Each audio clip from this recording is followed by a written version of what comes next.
Assalamualaikum warahmatullahi wabarakatuh.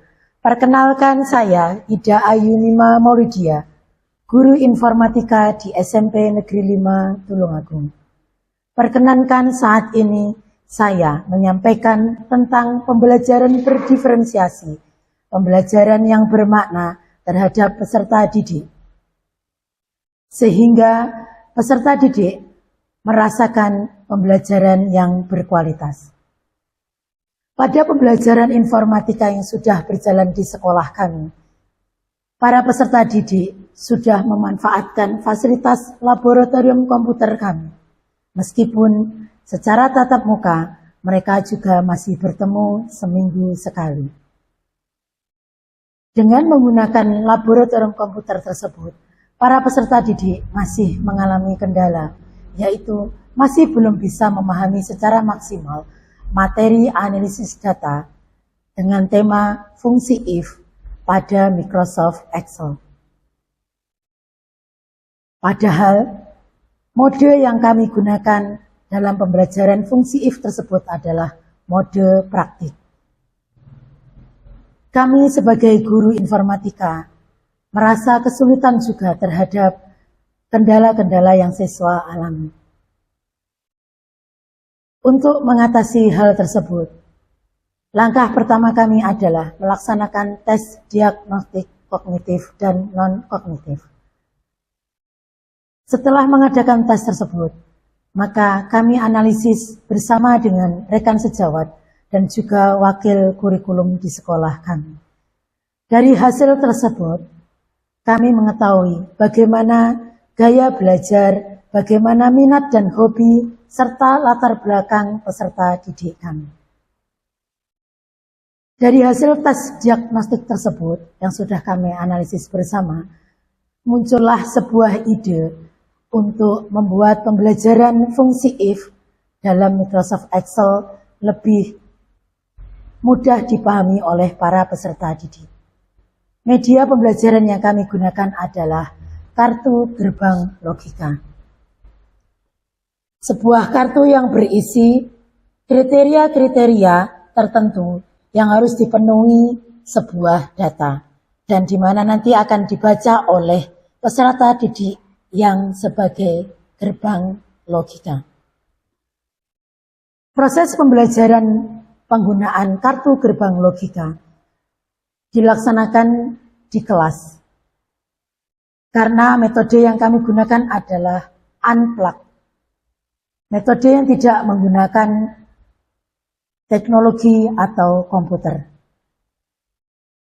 Pada saat di kelas, para peserta didik, kami kelompok-kelompokkan menjadi 3. Di masing-masing kelompok ada salah satu yang berperan sebagai kartu gerbang logika. Sedangkan anggota kelompok yang lain berperan sebagai data. Sang gerbang logika akan berdiri di pintu, lalu anggota kelompok yang lain akan berdiri di luar kelas. Mereka akan maju satu persatu menyampaikan kertas yang berisi data mereka. Oleh sang gerbang kartu logika akan dibaca dan ditelaah. Lalu sang gerbang logika akan memberikan keputusan apakah data yang disampaikan anggotanya memenuhi kriteria atau tidak. Setelah semua selesai menyampaikan data kepada sang pintu gerbang logika, para peserta didik kembali ke dalam kelas, duduk bersama anggota kelompoknya masing-masing. Dalam hal ini, guru dan para peserta didik akan menganalisa bagaimana proses pintu gerbang logika tersebut berjalan dengan baik atau tidak. Dari sang pintu gerbang sendiri menyampaikan bahwa dia sempat ragu-ragu memutuskan apakah data tersebut memenuhi kriteria atau tidak. Dan itu terjadi lebih dari 1 kali.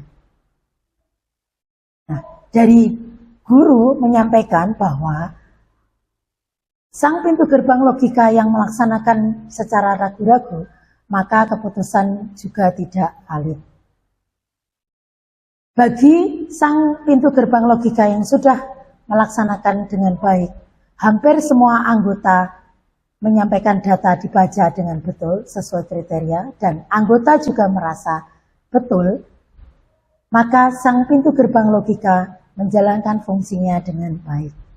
Sang pintu gerbang logika ini seolah-olah berperan sebagai komputer, menjalankan perintah yang ada dari data yang diberikan. Untuk lebih memahami lebih lanjut materi fungsi if, maka peserta didik diperkenankan menggunakan sumber belajar sesuai minat dan hobi mereka masing-masing. Bagi mereka yang cenderung menggunakan HP, diperkenankan melihat artikel dari internet, juga menyimak video dari YouTube. Sedangkan mereka yang menyukai membaca, maka diperkenankan membaca buku dan poster yang sudah disediakan. Selanjutnya, para peserta didik membuat tabel sesuai dengan hobi dan minat mereka masing-masing, lalu menganalisis menggunakan fungsi if sesuai kriteria yang ada di kartu gerbang logika yang sudah dipraktikkan sebelumnya. Untuk isi tabel sesuai dengan minat dan hobi peserta didik masing-masing, mereka diperkenankan membuat tabel yang berisi hasil pertandingan bola voli atau hasil pertandingan sepak bola. Bagi mereka yang suka berbelanja, maka bisa membuat rekap stok barang yang ada di rumah. Tabel berisi kebutuhan-kebutuhan mereka di rumah. Nah, jika belum terpenuhi, maka bertuliskan pesan barang. Jika sudah terpenuhi, maka stok tersedia. Selain itu, fungsi if ini juga akan membantu para peserta didik yang tergabung dalam kepengurusan OSIS. Dalam waktu sebentar lagi, sekolah kami akan ada pemilihan OSIS yang baru di tahun pelajaran saat ini. Nah, untuk para pengurus OSIS yang lama, bisa membantu para Bapak Ibu Guru merekap hasil pemilihan pengurus OSIS dan menganalisisnya menggunakan fungsi if berdasarkan kriteria tes tulis dan tes wawancara. Berkat pembelajaran informatika, saya bisa memahami penggunaan fungsi if terkait dengan pengolahan hasil seleksi pengurus OSIS dengan kriteria jika nilai tes tulis dan wawancara lebih dari 75, maka dinyatakan lulus. Jika tidak, maka dinyatakan gagal, meskipun tidak menggunakan komputer. Pembelajaran analisis data, saya belum melaksanakan tugas saya secara maksimal, yang membuat data menjadi salah, yang jika saya terapkan pada komputer akan menjadi error. Dengan demikian, pembelajaran hari ini sudah memenuhi tujuan pembelajaran dari informatika elemen analisis data. Dengan penggunaan kurikulum Merdeka yang menerapkan pembelajaran diferensiasi, yang mengakomodasi dan memberi layanan sesuai dengan kebutuhan peserta didik masing-masing, maka para peserta didik merasa nyaman dalam proses belajarnya, merasa senang dan merasa tertantang dalam proses pembelajaran fungsi if ini. Sehingga menghasilkan pembelajaran yang bermakna dan para peserta didik memahami materi yang sudah disampaikan. Sekian dari kami. Semoga bermanfaat. Terima kasih.